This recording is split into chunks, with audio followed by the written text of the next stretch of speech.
Okay, usapang single mom tayo, no? So, kaway-kaway sa mga single mom dyan. Ako, single mom ako before, no? Guys, no, proud to say single mom. Bago ako nakilala ng mister ko. So, ayan, mister ko, guys. So, kakauwi lang. Kaway-kaway naman. Kaway! So, kakauwi na yan, guys. Galing dun sa pinuntahan nila, no? So, usapang single mom tayo, no? So, siyempre, karanasan ko din yan, no? So, marami ngayon na nagbuntis na walang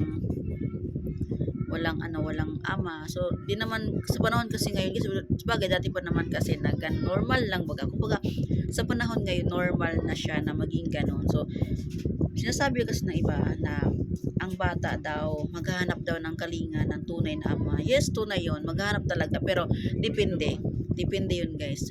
So, sinasabi kong depende, guys. Depende, guys, no? Kung paano, kung ano nangyari, kung anong dahilan, kung bakit mag-isa lang yung mama, bakit kayo lang, wala yung papa niya. So, ipaliwanag mo sa anak mo kung ano nangyari. So, maintindihan naman niya ng anak mo, guys. So, mahanap nila yung pagmamahal, guys, no, ng isang ama doon sa tao na tatanggap sa magulang. Tulad ko, may mister na ako, so tatanggap niya ako, no? Ano ba yan pa? Kasi ako, guys, nung nagbuntis pa lang ko sa panganay ko, no? So, ngayon ay ano na siya, 15 years old na yung anak ko. So, nung nagbuntis pa lang ako sa anak ko, guys, hindi talaga ako nanghingi ng pera. So, masasabi ko lang, no, na siguro kung gusto mong ipagdamot ang anak mo, huwag ka mahingi ng suporta doon sa side ng lalaki. Kung kaya mo naman siyang buhayin mo. Kasi pagdating ng araw kasi susumbat nila yan eh. Nagbigay naman ako sa iyo, ba't ayaw mo ipanabat sa amin, gano'n, nagsuporta naman ako sa iyo, ba't ayaw mo ipagilala, gano'n. So, kung gusto mo talagang sayo lang, no, para sa akin lang naman, no.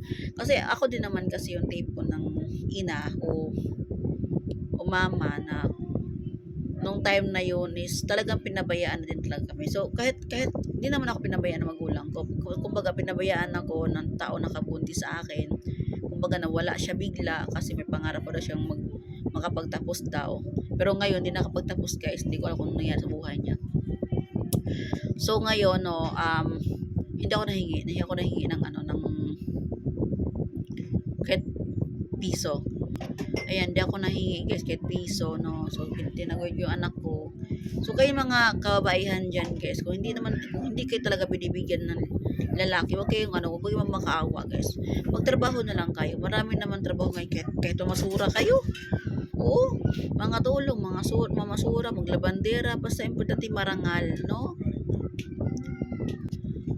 So, mabuhay lang sa anak natin. So, huwag tayong magmakaawa sa lalaki, guys. Kung ayaw talaga tayong bigyan, kung ayaw kayong suportahan, huwag kayong magmakaawa. Huwag kayong mag-post sa Facebook na kung ano-ano.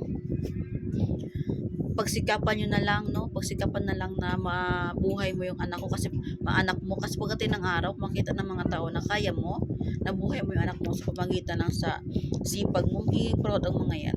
Tapos makikita niya yung anak nyo, na maglaway na lang yan. Wala siyang karapatan kasi wala naman siyang binigay sa support tulad sa akin, no? Tulad sa tunay na ama ng anak ko. So, wala siyang karapatan maski daliri ng anak ko kasi ni piso, di ako nahingi sa kanya.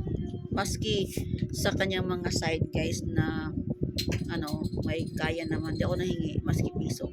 Alam nila yan. Kaya sabihin nila sa akin na gusto nilang makita ang bata, gusto nilang makita si CJ, yung panganay ko. Wala silang karapatan. Isa sabihin ko sa kanila, wala kayong karapatan sa anak ko. Kasi anak ko lang yan. Yun lang sinasabi ko. Kasi wala naman silang karapatan talaga. Kasi di naman siya nagbigay sa akin ng pera talaga. Hindi.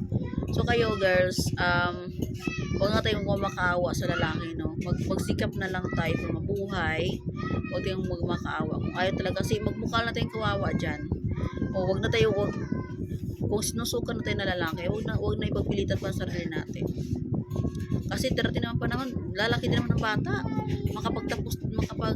Makatulong din yan sa'yo. Hindi naman in of the world kung bakit na buntis ka ng maaga. Hindi in of the world. Hindi. Ibig sabihin lang yan guys, bakit nangyari sa'yo yan? Kasi may dahilan ng Diyos. Bakit, ano yun? So, kung bakit nangyari sa'yo, may dahilan ang Diyos. So, ako, nung ako'y nanganak na, no, so, biglang nagbago yung mundo ko. Parang naging matured na ako na baging, parang sobrang nanay na pagtingin ko sa sarili ko, no. So, ganun pala yun. Kasi, parang nagkaroon ng direksyon ng buhay ko mula nung kung naging naging single mom ako, guys.